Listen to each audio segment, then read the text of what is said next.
শুভ অপরাহ্ন। আশা করি সবাই খুব খুব ভালো আছো, সুস্থ আছো, সুন্দর আছো আর হাসি খুশি আনন্দে আছো। আমরা গৃহরাজকন্যারা অসুস্থ হলে যে সব কিছুই অসুস্থ হয়ে থাকে, সেটাই হচ্ছে এই গাছগুলো দিয়ে তার প্রমাণ। তোমাদেরকে লাস্ট যে ব্লগটা দিয়েছিলাম তারপর বলেছিলাম যে আবার যে কবে আমি তোমাদেরকে একটি সুন্দর ব্লগ দিতে পারবো সেটা আমি নিজেও জানি না। সত্যি তারপর যে আমি এতটা সিক হয়ে পড়েছি, ইভেন এখন পর্যন্ত হচ্ছে আমি তেমনটা সুস্থ হতে পারিনি। হয়তোবা তোমরা আমার ভয়েস শুনেই বুঝতে পারছো।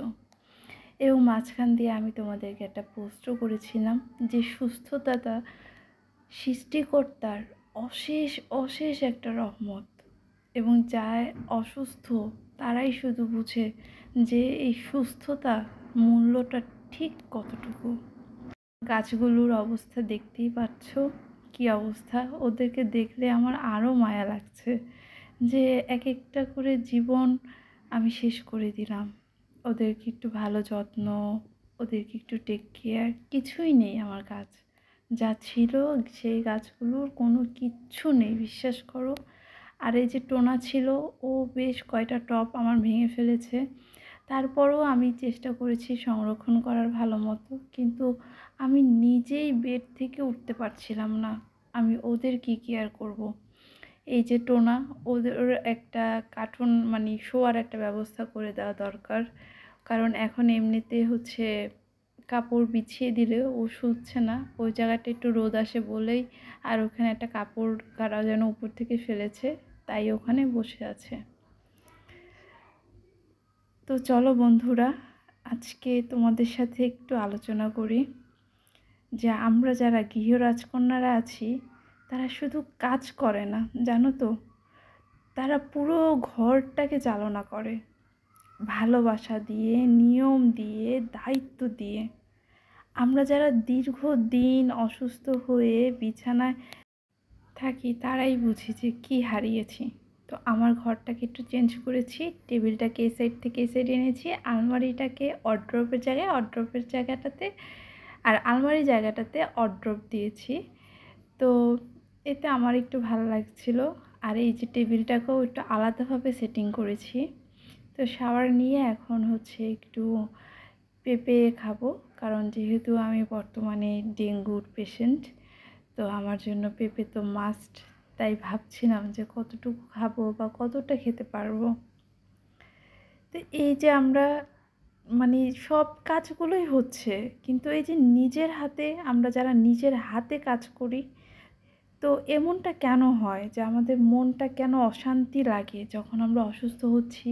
আমার খাবার আমার মুখের সামনে আসতেছে, আমার ঘরের প্রত্যেকটা কাজ হচ্ছে, কিন্তু তারপরও না একটা মানসিক যে শান্তি সেটা পাচ্ছি না। তো এটা কেন আমরা পাচ্ছি না, তো সেটা আমি অনেক চিন্তা করে বের করেছি। যেমন হচ্ছে প্রথম যেটা, সেটা হচ্ছে আমরা যারা হেল্পিং হ্যান্ড ছাড়া কাজ করি, নিজের সংসারটাকে খুব ভালোবাসি, প্রত্যেকটা কাজ নিজে করি, নিজের হাতে কাজ করার অভ্যাস, তাই আমরা এরকম মেন্টাল অশান্তিতে বা মানসিক অশান্তিতে ভুগি। 2 নাম্বার, পরিবারকে না কষ্ট দিতে চাই না, একটা অপরাধ বোধ কাজ করে যে আম্মু আসছে, আম্মু এসে আমার এই কাজটা করে দিবে বা আমার এই খাবারটা বানাবে আমার জন্য, এটা না আমার কাছে খুব খারাপ লাগে। তুমি আসছো, তুমি একটু আমার সাথে কথা বলো, আমি তোমাকে কিছু একটা বানিয়ে দেই, তোমাকে কিছু একটা করে দেই। আর অনেক দিন যাবত না আমি ওকে পড়াতে যাচ্ছিলাম না, গেলেও ঠিক মতো পড়াচ্ছিলাম না। তো আজকে পড়াতে গিয়েছিলাম, পড়িয়ে আম্মুর সাথে দেখা করে তারপর আজকে বাসায় আসলাম। আর দেখো আমি কতটা টায়ার্ড আর কতটা বিধ্বস্ত অবস্থায় এসেছি, যা একদমই বলার বাইরে। তারপর হচ্ছে 3 নাম্বার, ঘরটাই আমাদের পরিচয়। তাই দূরে থাকতে মন না মানা বা গৃহিণীদের কাছে ঘরের কাজটা শুধু দায়িত্ব নয়, এই ঘরটা হচ্ছে আমাদের পুরো একটা জগৎ। সেই জগৎ থেকে দূরে থাকলে, দূরে না, সে জগতের ভিতরেই আছে, কিন্তু কাজগুলো আমার মন মতো হচ্ছে না। এবং আমি নিজেই খিটখিটে মেজাজের হয়ে যাচ্ছি যে না, এই জিনিসটা এই জায়গায় থাকবে পারফেক্টভাবে, এটা ভালো মতো ক্লিন হয়নি। এই যে নিজের মধ্যে একটা অস্থিরতা, এটা নিয়ে মনে হচ্ছিল যে আমি আরও সিক হয়ে যাচ্ছি। এমনি তো শারীরিকভাবে এতটা উইক যেটা আমি বিছানা থেকে উঠতে পারছি না, আর মেন্টালিভাবে আমি আরও উইক হয়ে মানে যা তা অবস্থা হয়ে গেছে। এটা আমার মনে হয় শুধু আমার ক্ষেত্রে নয়, যারা যা যে গৃহরাজকন্যারা তার সংসারটাকে খুব আপনভাবে ভালোবাসে, প্রত্যেকটা জিনিস প্রত্যেকটা মানুষদেরকে, তাদের ক্ষেত্রেই আমার মনে হয় এই সমস্যাটা হয়ে থাকে। তো আমি এসে একটু জাস্ট পানি খেয়ে একটু ফ্রেশ হয়ে নিলাম। এখন একটু যাবো রান্না করতে। অনেক দিন পর জানো তো আজকে রান্না করছি নিজ হাতে। এত ভালো লাগছে, এত ভালো লাগছে, খুব শান্তি লাগছে নিজের মধ্যে। তো এই যে পরিস্থিতিগুলোর কথা বললাম, এগুলোকে আমরা কিভাবে পার করব? নাম্বার 1, বিশ্রামকে দায়িত্ব হিসেবে নিতে হবে। তোমার সুস্থতা আগে তোমার দায়িত্ব। তুমি যদি আজকে একটু বিশ্রাম নাও, আজকে একটু তুমি রেস্ট করো, আজকে একটু তুমি রিল্যাক্স হয়ে বসতে পারো, কাল এটা তোমার শক্তি হয়ে তুমি কালকে এটা সারা দিনের কাজ না করতে পারো, কিন্তু দিনের একটা ভাগ বা 20টা মিনিট তুমি কাজ করতে পারবে তোমার সংসারে। এতে তুমি মানসিক শান্তি পাবে। কাজটা না ভাগ করে নেওয়া শিখো, যে আজকে যেহেতু তুমি অনেক সিক, আজকে সকালে এই কাজটা করব, কালকে দুপুরে এই কাজটা করব, কালকে রাতে এই কাজটা করব, এরকম করে ভাগ করে নাও।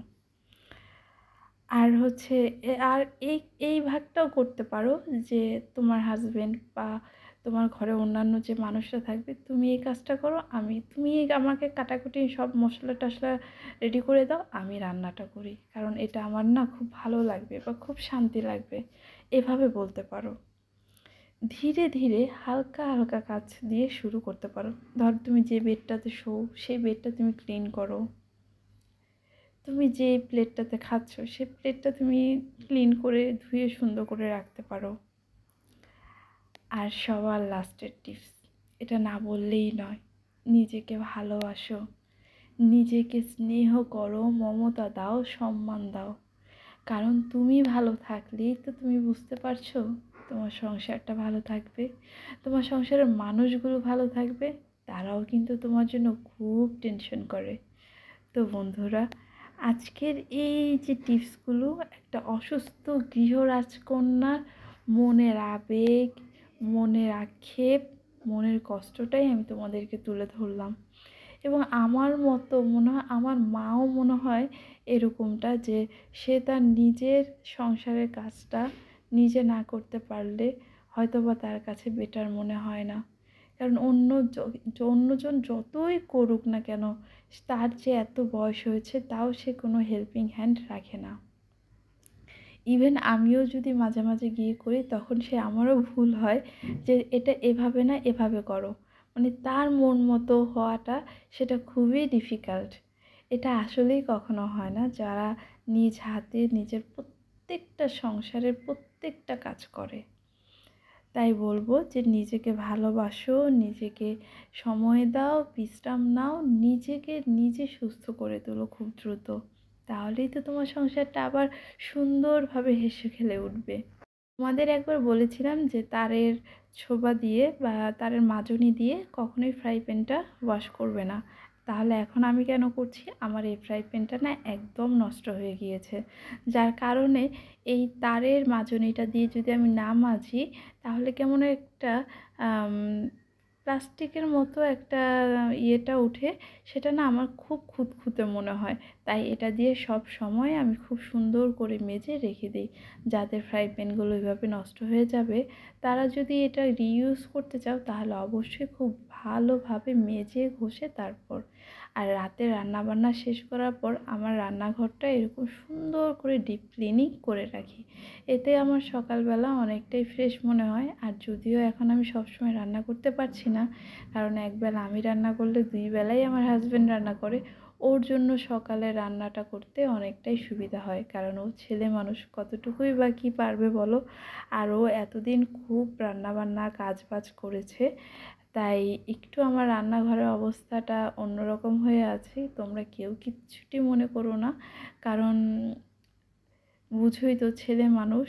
তারপরও সেই হিসেবে ও আমাকে যতটা হেল্প করেছে, এবং ও কেন, ফ্যামিলির সবাই আমাকে অনেকটাই হেল্প করেছে, যার কারণে আমি অনেক অনেক কৃতজ্ঞ তাদের কাছে। তাই আজকে একটু ভাবলাম রান্নাঘরটাকে সুন্দরভাবে একটু নিট অ্যান্ড ক্লিন করে দিই, যেহেতু খুব সুন্দর ওর পছন্দের রান্নাগুলোই করেছি। তারপরে করে এসে এদিকে বেডের এক্সট্রা কাভারটা উঠিয়ে ফেললাম, কারণ টোনা এসে আজকে আমার বেডে খুব খেলাধুলা করেছিল। তাই আর তোমাদের কাছে খুব খুব খুব করে বলছি, প্লিজ সবাই আমার জন্য একটু প্রে করো, যাতে খুব দ্রুত সুস্থ হয়ে উঠি। আর এবারের মতো অসুস্থতা মনে হয় আর কখনোই আমাকে এতটা কাবু করে ফেলতে পারেনি। শুধুমাত্র মানসিক জোরের কারণে মনে হয় এখন তোমাদের সামনে এসে দাঁড়াতে পেরেছি। তারপর রাতে ফ্রেশ হয়ে এই ড্রেস আপটা চেঞ্জ করে দেন আমি এই কাপড়গুলো গোছাতে চলে আসলাম। এই প্যান্টটা ভাঁজ করার নিয়মটা আমি ইউটিউব থেকেই শিখেছি, এবং খুব ইজিলিভাবে, খুব সুন্দরভাবে ভাঁজ করা হয়ে যায়। তারপর হচ্ছে ভালো মতো ফ্রেশ হয়ে একদম রাতের ডিনার সব কিছু কমপ্লিট করে আমি আমার একটা বই নিয়ে বসে পড়লাম, কারণ অনেক দিন হয়েছে আমি কোনো বই পড়ছি না। খুব ইচ্ছে করছিল হুমায়ুন আহমেদের এই মিসির আলির বইটা পড়ার জন্য। তো একটু গরম পানি খেয়ে নিচ্ছি রাতে ঘুমানোর আগে। আমি এই গরম পানিটা খাওয়াটা আবার এখন একটু একটু করে কন্টিনিউটা করছি, কারণ এ কদিন যাবৎ তো অসুস্থতার কারণে নর্মাল খাবারই দূরে থাক, এক্সট্রা নিজের কী কেয়ার নেব, কারণ সবাই আমার কেয়ার নিচ্ছিল, আমি নিজে কিছুই করতে পারছিলাম না। তো বন্ধুরা, আজকের ব্লগটি যদি ভালো লেগে থাকে অবশ্যই একটি লাইক, একটি কমেন্ট আর শেয়ার করে দিও।